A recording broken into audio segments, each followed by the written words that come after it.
Epístola de Tiago, capítulo 1.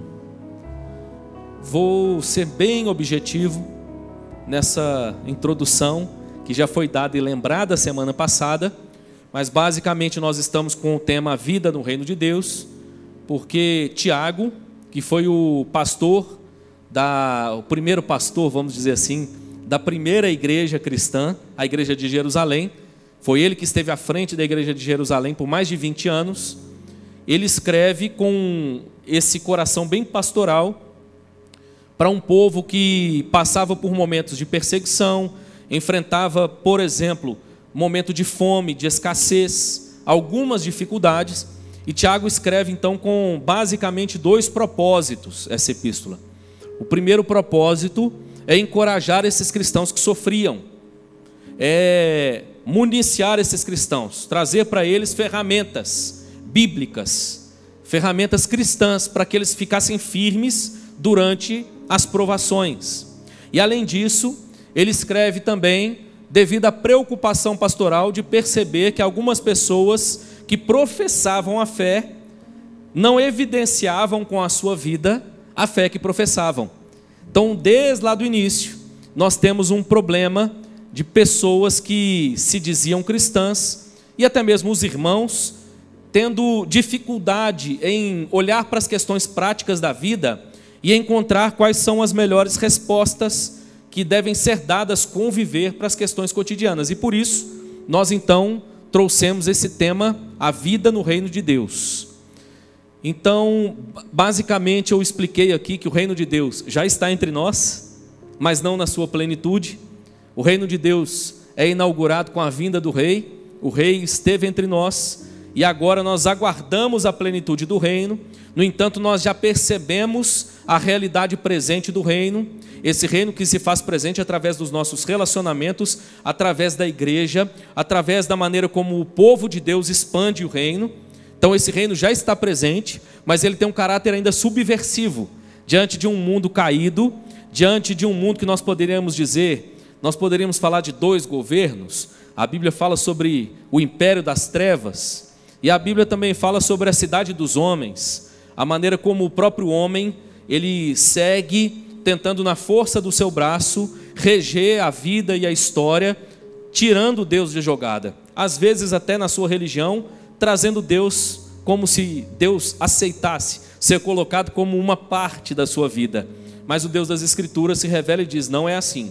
E em Cristo, nós então ouvimos a mensagem da graça, somos convidados e transformados agora para participar desse reino maravilhoso de paz, de justiça, de retidão, de amor.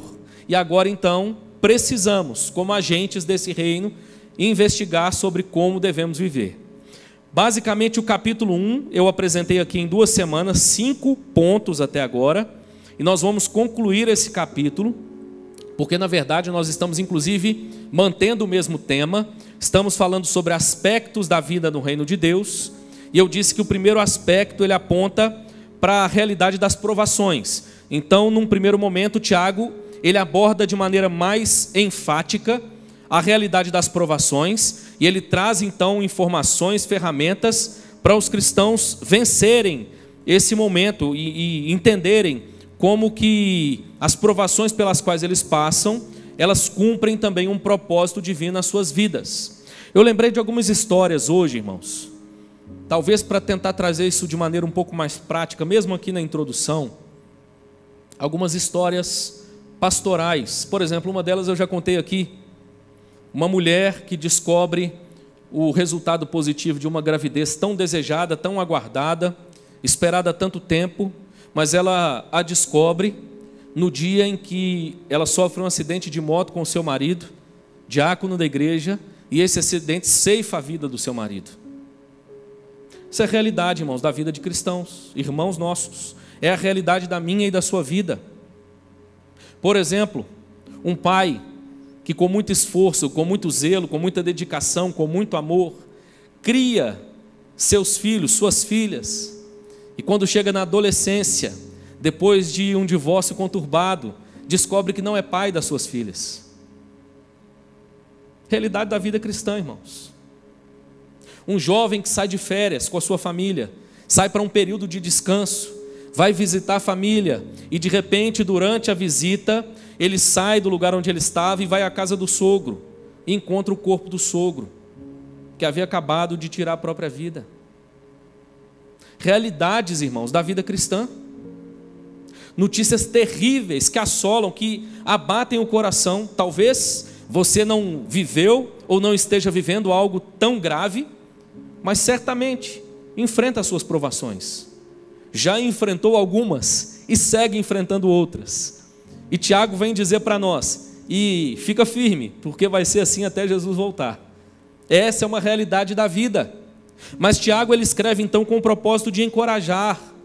E ele apresenta para nós aqui então, irmãos, no capítulo 1, 8 atitudes necessárias ao cristão no meio das provações. A primeira delas, a alegria perseverante nas provações. O que Tiago vai dizer do verso 2 ao 4? Vocês não só podem se alegrar no meio das provações, como vocês devem se alegrar, inclusive com as provações. Tiago não está dizendo que o cristão não pode se entristecer. Tiago não está dizendo que a provação não nos cause, irmãos, dor, e que essa dor não seja lícita.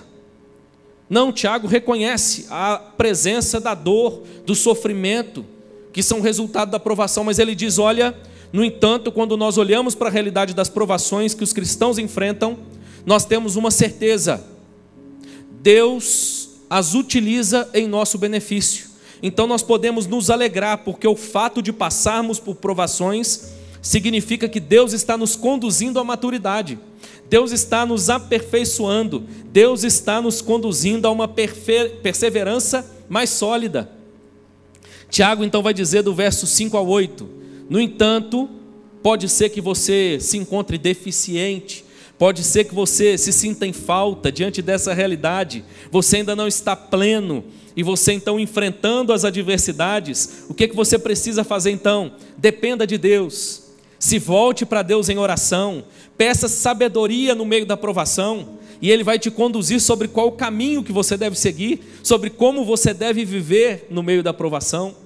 Tiago então nos diz que nós precisamos depender da sabedoria divina. Depois ele nos diz, no verso 9 a 12, que nós precisamos aprender a avaliar a nossa vida por critérios imateriais.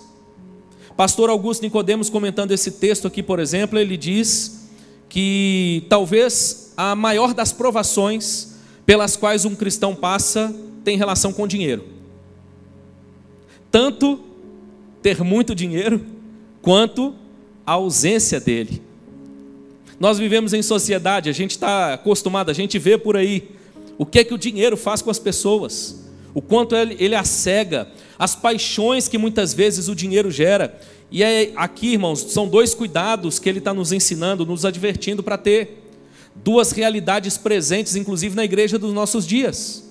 Aqueles que condenam os mais pobres e dizem assim: seguir a Jesus significa que você então agora, por causa dessa fé, se for fiel, inclusive depositando o seu dinheiro no gasofilácio, Deus vai te prosperar. Então um cristão precisa ser rico, um cristão pobre é falta de fé, é falta de fidelidade a Deus. E a gente vai entender, irmãos, que na verdade não é bem assim. Tiago está dizendo, olha, a realidade da pobreza ela se faz presente. Existem pessoas cristãs, tementes a Deus, fiéis a Deus, dedicadas no trabalho, mas que por algum motivo não prosperam. E na sua pobreza, qual é o conselho que elas recebem de Tiago? Se alegre na sua dignidade. Não é o que você tem que define quem você é. E de repente, a maneira como as provações te alcançam diz respeito à ausência de algum conforto, de algum luxo. Mas fique firme, não perca a esperança. Ao mesmo tempo, ele exorta os mais ricos. Nós temos um outro problema, uma teologia, irmãos, que se mistura com política e que ela vê os irmãos mais ricos como pessoas que não estão cumprindo o evangelho. Entendem de maneira equivocada, inclusive, textos como, por exemplo, daquele homem rico que vai até Jesus: bom mestre, que farei para herdar a vida eterna? E elas acham que o fato de alguém se converter, se tornar um cristão, significa que ele tem que abrir mão de todos os seus bens. Ele não pode gozar de certo privilégio do seu dinheiro, ele não pode ter conforto, ele não pode ter algum luxo. E na verdade isso é bobagem, irmãos. Tiago está mostrando para nós, no seio da igreja nós temos pessoas mais pobres e pessoas mais ricas, e ambos precisam aprender a valorizar e avaliar a vida, não baseado naquilo que possuem ou que deixam de possuir, mas na realidade imaterial, a realidade da fé, a realidade inclusive, irmãos, de que tudo isso vai passar. Você já deve ter escutado a frase que caixão não tem gaveta. Então o que Tiago está dizendo? Firma a sua fé na realidade mais preciosa, o fato de que você foi alcançado pela graça de Deus, foi a graça do Senhor que te alcançou. Firme a sua fé nessa verdade. Tiago então nos diz ainda, no verso 13 a 15, que nós precisamos ter um entendimento da distinção entre provações e tentações. O que ele quer mostrar com isso? As provações externas não são só permitidas por Deus, como Deus as utiliza em nosso benefício, mas as tentações internas são resultado da nossa condição caída. Nós não podemos culpar a Deus por causa das nossas tentações. Muitas vezes as provações trazem tribulações, e diante das tribulações, o pior de nós é revelado. E esse pior de nós não é culpa de Deus, mas é da nossa própria condição caída, a nossa própria cobiça. Então aqui Tiago já começa a advertir: cuidado, porque no meio das provações pode ser que você faça escolhas equivocadas. Fica firme, ore como nos ensinou o nosso Senhor na oração do Pai Nosso: não nos deixes cair em tentação. Lute contra as tentações, vença as tentações em nome de Jesus. Tiago ainda vai nos dizer, em quinto lugar, do verso 16 ao 18, que mais uma atitude necessária para o cristão em meio à provação é o reconhecimento de Deus como fonte de toda boa dádiva. Muitas vezes no meio da provação nós olhamos para o que nós estamos enfrentando e nos esquecemos de tudo aquilo que nós já recebemos, de como Deus tem cuidado de nós. O nosso coração pode se amargurar, e Tiago está dizendo: não se esqueça, o nosso Deus é rico, Ele tem prazer em abençoar, Ele é o Pai das luzes, nele não há sombra nem variação de mudança. Aqui ele usa os luzeiros, e ele está dizendo: assim como os luzeiros, ou diferentemente dos luzeiros, que de acordo com a sua posição projetam uma sombra, e essa sombra varia ao longo do dia. Por exemplo, essa semana em Maringá eu estou sentindo a chegada do calor, que é mais intenso do que de Belo Horizonte, e tudo que a gente procura é uma sombra. E de repente você está na rua e você fala assim: vou parar o meu carro aqui porque tem uma sombra legal. Mas se você não fizer o cálculo direito, daqui meia hora, uma hora, a sombra mudou de posição. E Tiago está dizendo: o nosso Deus não muda, Ele continua sendo o mesmo Deus bom e que tem prazer em abençoar o seu povo. Não perca isso de vista. Toda boa dádiva vem do alto, é o que diz Tiago. Chegamos então no texto de hoje. Quero te convidar a voltar os seus olhos comigo para o verso 19 do capítulo 1 em diante. Vamos então finalizar esse capítulo com mais 3 atitudes necessárias ao cristão em meio às provações. A primeira delas está nos versos 19 a 21. Tiago diz assim: sabeis estas coisas, meus amados irmãos.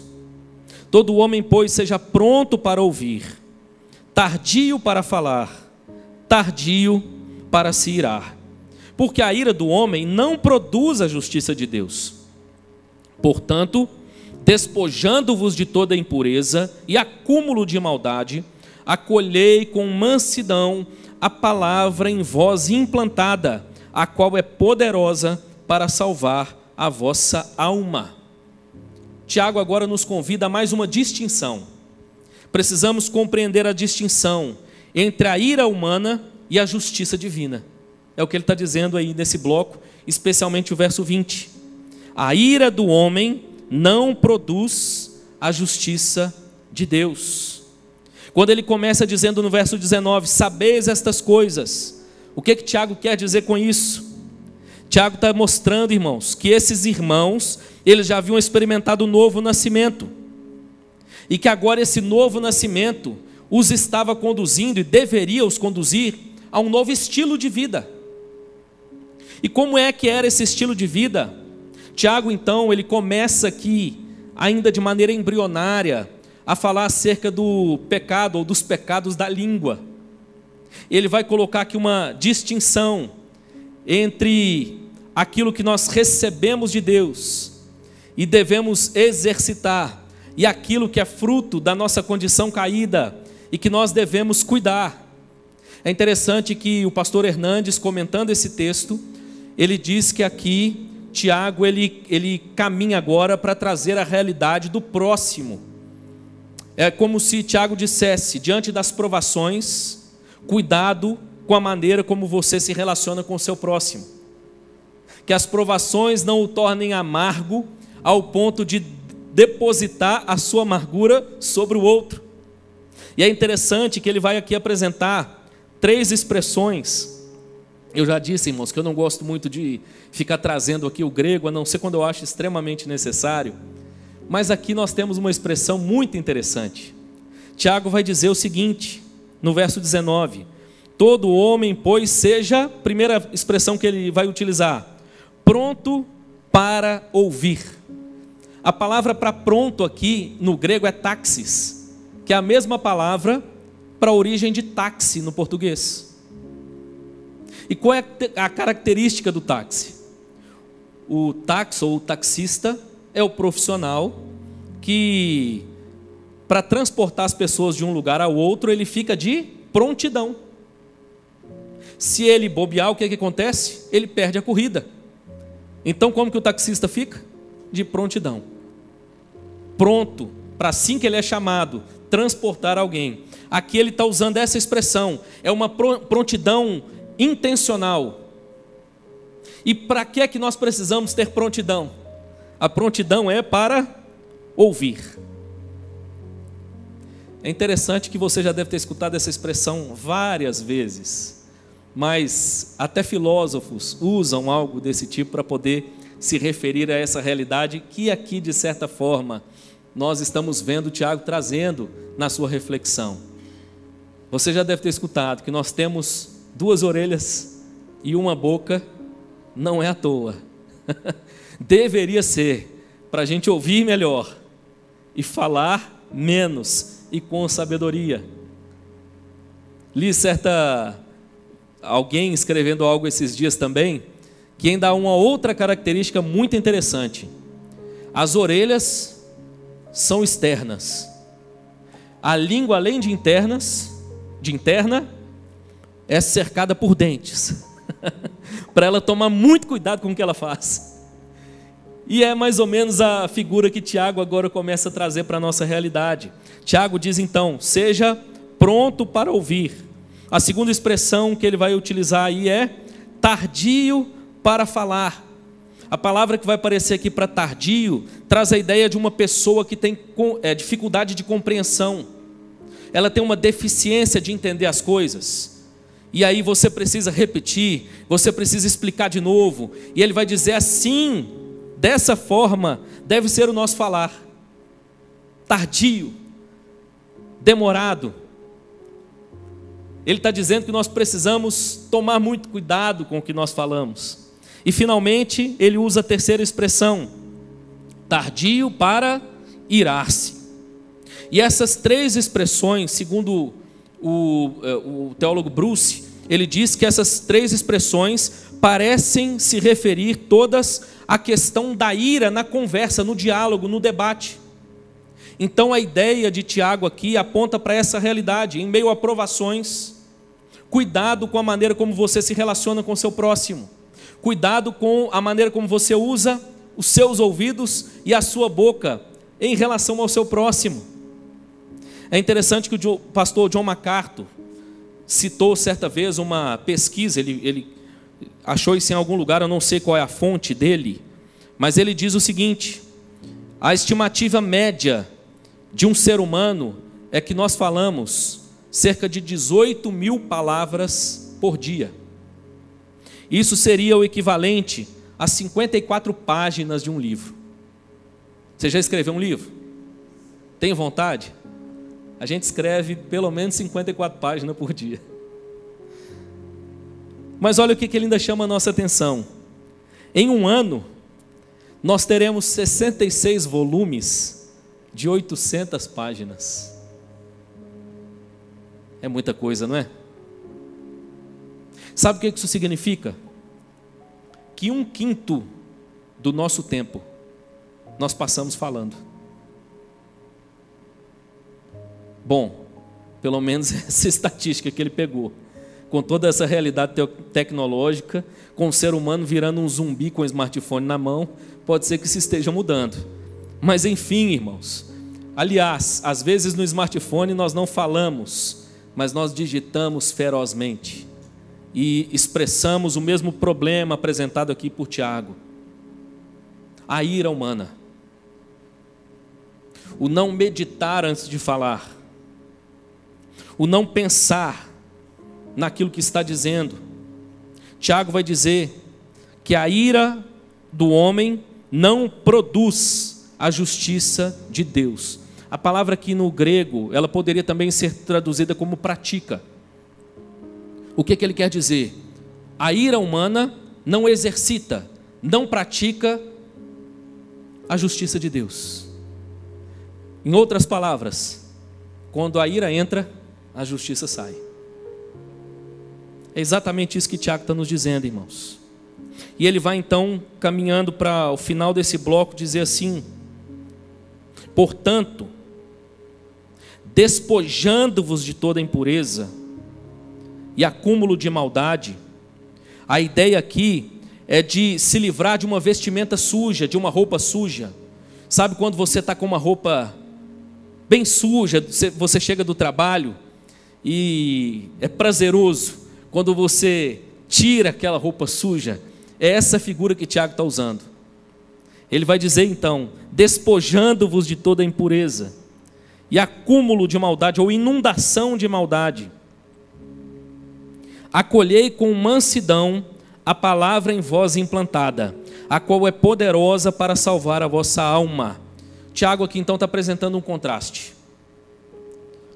Deixar a maldade e receber a palavra. Ou seja, se ocupe mais, é isso que ele está dizendo, com a palavra que já está implantada em você, para que ela então te transforme de dentro para fora, e o seu falar seja doce, e o seu falar seja agregador, o seu falar seja edificante. Resumindo, irmãos, diante da provação, tenha mais cuidado ainda com aquilo que sai dos seus lábios. Quantas pessoas amarguradas, irmãos, diante da provação,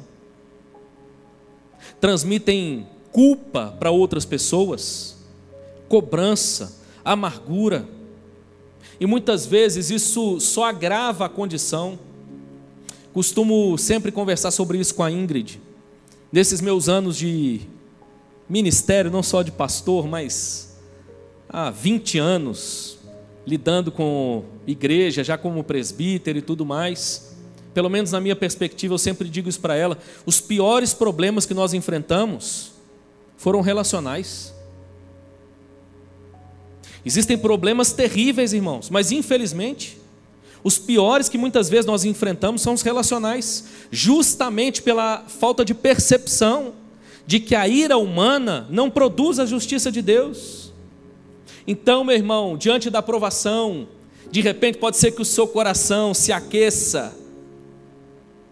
Pense um pouco mais, ouça melhor, avalie um pouco mais, para que o seu falar seja doce e edificante e agregador. Segundo, Tiago vai nos chamar a atenção agora para os versos 22, nos versos 22 a 25, já, digamos assim, um resultado natural desse bloco que nós lemos hoje. Ele vai chamar a nossa atenção para a necessidade do cultivo prioritário da prática da palavra de Deus. Versos 22 a 25. Tornai-vos, pois, praticantes da palavra, e não somente ouvintes, enganando-vos a vós mesmos. Porque se alguém é ouvinte da palavra e não praticante, Assemelha-se ao homem que contempla no espelho o seu rosto natural, pois a si mesmo se contempla e se retira, e para logo se esquece de como era a sua aparência. Mas aquele que considera atentamente na lei perfeita, lei da liberdade, e nela persevera, não sendo ouvinte negligente, mas operoso praticante, esse será bem-aventurado, ou feliz, ou alegre, no que realizar. Tiago, então, traz a nossa atenção para a realidade da prática da palavra. É interessante que nós temos uma cultura que valoriza muito o ouvir a palavra. E isso é bom, irmãos. Nós acabamos de ouvir Tiago dizendo que nós precisamos ser prontos para ouvir. No entanto, esse ouvir precisa ser um ouvir ativo. Em que sentido? Precisa ser um ouvir a palavra com o coração aberto para ser mudado por ela, com a disposição de experimentar mudanças, como resultado do ouvir a palavra. Irmãos, ouvir sem praticar produz muitas vezes, é o que Tiago está dizendo no primeiro verso, apenas auto-engano. Tiago está deixando um alerta.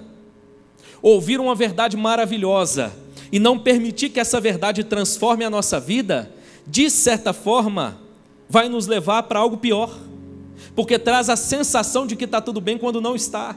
Então Tiago está dizendo o seguinte, presta atenção: tornai-vos, pois, praticantes da palavra e não somente ouvintes, enganando-vos a vós mesmos. Tiago diz que muitas vezes quando nós ouvimos e não praticamos, nós estamos então praticando o auto-engano.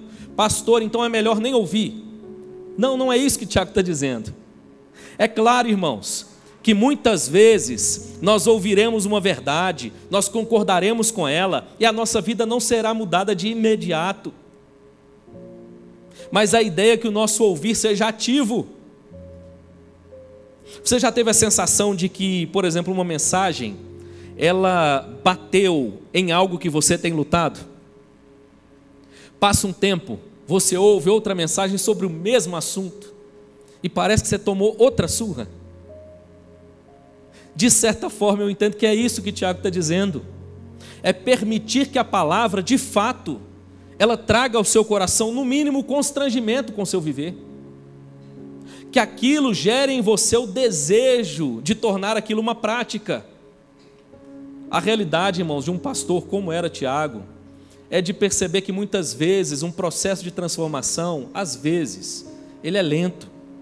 Mas o que não pode faltar em nós, irmãos, é um ouvido ativo, que ouve a palavra em cada sermão, em cada escola dominical, em cada congresso, em cada encontro, em cada momento devocional, mas ouve com a intenção de ser mudado por ela. É isso que Tiago está dizendo. Diante das provações, lembre-se dessa verdade. Precisamos muito mais do que uma palavra que acalenta o nosso coração. Precisamos de uma palavra que transforme o nosso coração. Tiago vai usar o exemplo aqui do homem descuidado.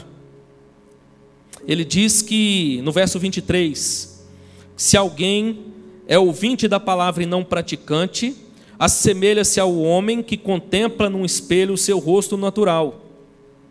Mas no verso 24 ele diz, pois a si mesmo se contempla e se retira, e para logo se esquece de como era a sua aparência.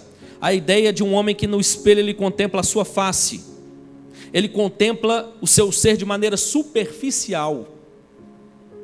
A ideia de que esse homem é descuidado no juízo de si mesmo, e logo aquilo ali já não tem efeito no seu viver.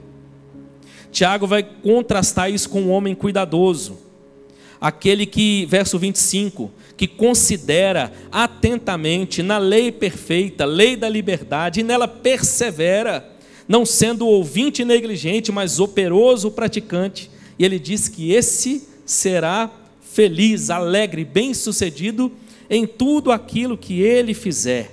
A ideia é, há aqueles que são superficiais, que olham de maneira superficial, que ouvem de maneira superficial, até admiram muitas vezes o que ouvem, mas a vida não é mudada. Tiago contrasta com aqueles que são profundos, com aqueles que consideram com atenção, perseveram, insistem na palavra e são por ela mudados. São aqueles que agem de acordo com aquilo que ouviram. E é interessante que Tiago fala aqui sobre a lei da liberdade. Dissemos lá no início das reflexões, contexto dos judaizantes, que causavam problemas à igreja naquela época. Tiago não está dizendo, irmãos, que nós vivemos sem lei. Tiago não diz, olha, o evangelho é a graça, e tão somente a graça. A graça, irmãos, é justamente a capacitação de Deus para realizarmos a sua vontade também. Ela não só nos oferece o céu, mas ela transforma a nossa vida para vivermos segundo a vontade de Deus na terra. Ele fala de obediência, no entanto, essa obediência, ela não é meritória. Não é uma obediência para receber algo de Deus simplesmente. Não é uma obediência simplesmente para merecer a graça de Deus. Mas ele está dizendo a você que foi alvo dessa graça, que a sua vida agora reflita as verdades, a vontade, os mandamentos de Deus. E ele diz então, nós temos lei, nós vivemos debaixo da lei. Qual lei? A lei da liberdade. Pastor, essa expressão é do Novo Testamento? É uma expressão... Não, irmãos, não é. Qual é o sentido da lei da liberdade? É o sentido de que Deus oferece ao seu povo princípios. Deus oferece ao seu povo um norte, uma espécie de cerca, onde o seu povo possa viver. E quando o seu povo obedece ao seu Deus, na verdade ele experimenta a verdadeira liberdade, ele deixa de ser escravo do pecado. E ele se torna servo apenas do Deus da liberdade, do Deus gracioso, do Deus da paz, do Deus de amor. Pastor, isso significa então que Tiago é a epístola que prega a salvação por obras, que prega o mérito humano? Não, irmãos. O que Tiago está dizendo é, a graça de Deus, ela é tão poderosa, que ela nos transforma, não apenas para a eternidade, mas ela já permite que a vida no reino de Deus seja diferente. É tão bonito perceber diante da realidade de um mundo caído. Por exemplo, talvez você viva essa realidade, quantas pessoas perto de você que insistem em depreciar o matrimônio, insistem em depreciar a vida em família, mas a lei da liberdade, irmãos, nos faz viver dentro dos nossos lares, nos deleitando na graça de Deus, na vida conjugal e na vida familiar. Eu tenho um jeitão assim, irmãos, eu gosto de, com muita mansidão, mas às vezes devolver algumas brincadeiras, e nessa área mesmo, eu já fiz isso algumas vezes, quando a pessoa vem depreciando o matrimônio, vem e tal, e contando história, e geralmente eu devolvo com uma outra brincadeira, e a minha brincadeira é mais ou menos o seguinte: bom, eu não sei qual é a sua experiência com a vida matrimonial, eu posso falar da minha. Eu vivo um casamento perfeito, irmãos? Claro que não. Tem 5 pecadores morando na mesma casa? É muito pecador por metro quadrado. Mas louvado seja Deus, irmãos, porque a graça de Deus não só ofereceu o céu para a minha família. Essa graça nos permite viver hoje a vida no reino de Deus. Esse é o desafio de Tiago para nós. Nós priorizarmos a prática da palavra. Cada sermão, meu irmão, cada estudo, cada congresso, cada encontro, cada devocional, peça a Deus: Senhor, me capacita, me ajuda, porque eu quero praticar isso que eu acabei de ler. Persiga isso, persiga com fé, mesmo em meio a provações, na certeza de que o nosso Deus é aquele que nos capacita a realizar a boa obra. Para terminar, Tiago então nos convida ainda a uma última atitude necessária em meio às provações para o viver do cristão. O que Tiago nos convida por último, irmãos, é avaliar e termos consciência da essência da verdadeira religião. Perceba que tudo aqui caminha com uma ligação muito natural. E Tiago então termina o capítulo dizendo o seguinte, nos 2 últimos versos. Versos 26 e 27. Se alguém supõe ser religioso, deixando de refrear a língua, antes enganando o próprio coração, a sua religião é vã. A religião pura e sem mácula para com o nosso Deus e Pai é esta: visitar os órfãos e as viúvas nas suas tribulações, e a si mesmo guardar-se incontaminado do mundo. É interessante, irmãos, que quando a gente ouve essa expressão, se alguém supõe ser religioso, deixando de refrear a língua, antes enganando o próprio coração, a sua religião é vã. Nós percebemos a transição muito clara do que Tiago está dizendo até aqui. Em meio a provações, precisamos atentar para a realidade prioritária da prática da palavra. E Tiago está dizendo, essa é uma das evidências de que a sua religião não é vã.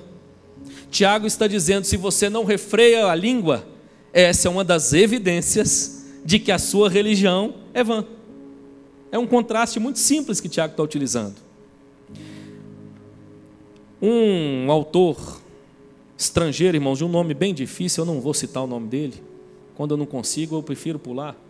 Mas ele disse certa vez o seguinte: a religião é predominantemente o serviço cerimonial da religião.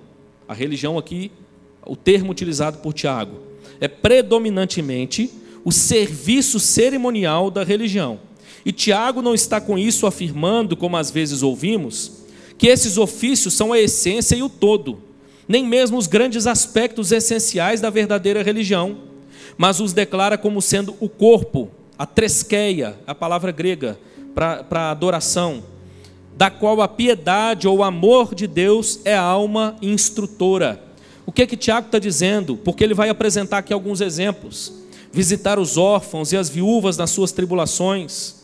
Aqui Tiago está falando sobre esse serviço cerimonial da religião, e está dizendo o seguinte: olha, não é que você precisa abandonar, ou seja, em outras palavras, você não tem que abandonar a igreja.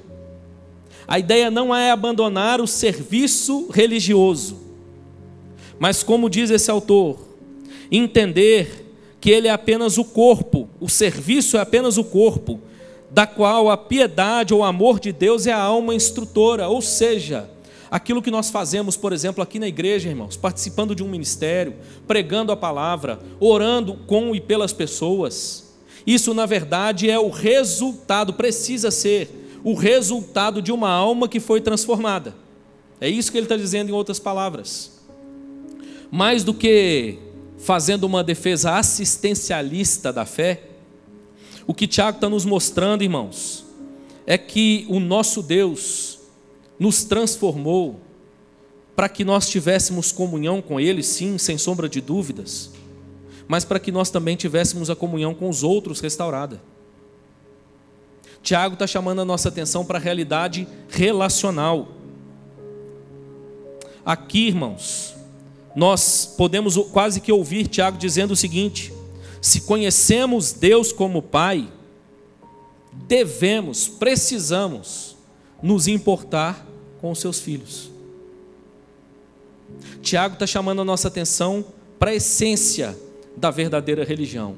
E ele está dizendo que a essência da verdadeira religião não é apenas ritos, não é apenas dias da semana, não é apenas compromisso religioso, não é apenas participar das atividades eclesiásticas, não é apenas um compromisso financeiro, e não que isso tudo tenha que ser abandonado, mas ele está dizendo, isso tudo precisa ser o reflexo de uma alma que foi transformada de fato por Deus.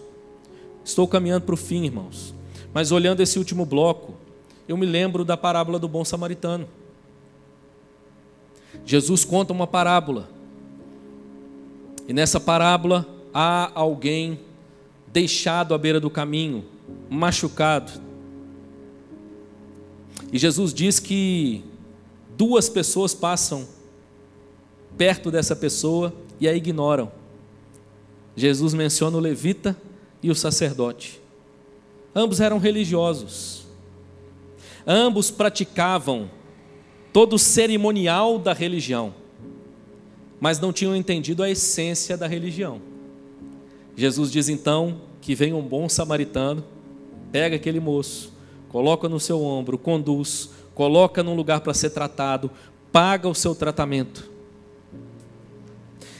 E mais do que olhar para o bom samaritano com um fardo sobre os nossos ombros, sobre que nós precisamos ser esse bom samaritano, na verdade Jesus ali está falando dele mesmo. Foi isso que Jesus fez. Ele veio em direção ao necessitado. Ele se importou, ele amou, ele cuidou. Irmãos, nós temos o exemplo sublime, nobre, perfeito do nosso mestre. E Tiago está nos chamando, irmãos, para atentarmos para essa realidade, diante da presença das provações, que nós não nos percamos, irmãos, na essência ou no entendimento da religião. Não é meramente continuar realizando ritos, mas entendendo que há um Deus que está acima de tudo isso, a quem nós devemos amar e servir, e como resultado devemos amar e servir as pessoas. Em outras palavras, não permita que as provações façam com que você entre para dentro do seu casulo e viva uma suposta vida cristã desconectada do outro. Não existe vida cristã, guarde isso, meu irmão. Não existe vida cristã sem o outro. A realidade da igreja não é uma opção, mas é muito mais do que cumprir um rito, entende? Há uma essência a qual nós somos chamados para compreender. Michael Horton, ainda falando sobre isso também, ele diz o seguinte: fé e religião são inconciliáveis. Religião nesse sentido equivocado da expressão, não no sentido que Tiago vai usar da verdadeira religião, a religião pura e sem mácula. Fé e religião são inconciliáveis. Uma só pode subsistir com o sufocamento da outra. A fé é a semente fértil. A religião é a semente esterilizada, que pode servir para comer ou para o comércio. A fé é o futuro. A religião é o apego ao passado, à segurança. Nós somos convidados, irmãos, a essa dimensão, a compreensão dessa dimensão mais profunda da fé. Tiago aqui vai usar uma expressão positiva e uma negativa. Ele diz que a religião pura é a expressão positiva, e a expressão negativa, imaculada ou sem mácula. Aqui dizendo respeito à religião que é sem contaminação, chamando a nossa atenção então para essa realidade. A realidade, irmãos, de que os judeus muitas vezes estavam mais preocupados, por exemplo, com aquilo que era cerimonial, com a própria realidade moral. Eles não entendiam, não percebiam que a compreensão da fé não estava passando pela maneira como eles viviam, a realidade prática do seu viver. E a evidência mais terrível de que essa fé não está passando pela realidade prática do nosso viver é quando nós ignoramos o outro. É isso que Tiago está dizendo. Resumidamente, para terminar, olhando então para todo o capítulo, ou especificamente para esse bloco, nós ouvimos de Tiago, aprendemos de Tiago que nós precisamos ouvir bem, praticar o que nós ouvimos, praticando essa verdadeira religião, e não apenas alguns ritos formais, desconectados de Deus e das pessoas. Guarde isso, irmãos, a última frase para terminar. Quando estamos passando por provações, facilmente nos ocupamos de nossos problemas e nos esquecemos das pessoas. O Evangelho nos convida, nos capacita, nos exorta, não apenas ao ordinário, mas ao extraordinário, a fazer o que mais ninguém está fazendo. Não são quaisquer boas obras que nós somos chamados a praticar, mas aquelas boas obras requeridas por Deus em sua palavra. É disso que Tiago vai falar. daqui para frente. Amém, meu irmão? Que Deus nos abençoe e nos capacite a, olhando para a vida e reconhecendo as provações que nós enfrentamos, as que enfrentaremos, a olhá-las de frente, com o coração humilde diante de Deus, mas com a esperança que podemos e devemos para vencer o dia mau. Que as tribulações não nos seguem para a realidade da vida, não nos seguem para a beleza e profundidade da palavra de Deus, não nos seguem para a dinâmica do outro. E que Deus nos abençoe e nos capacite a ficarmos firmes, perseverantes no meio das provações. Amém?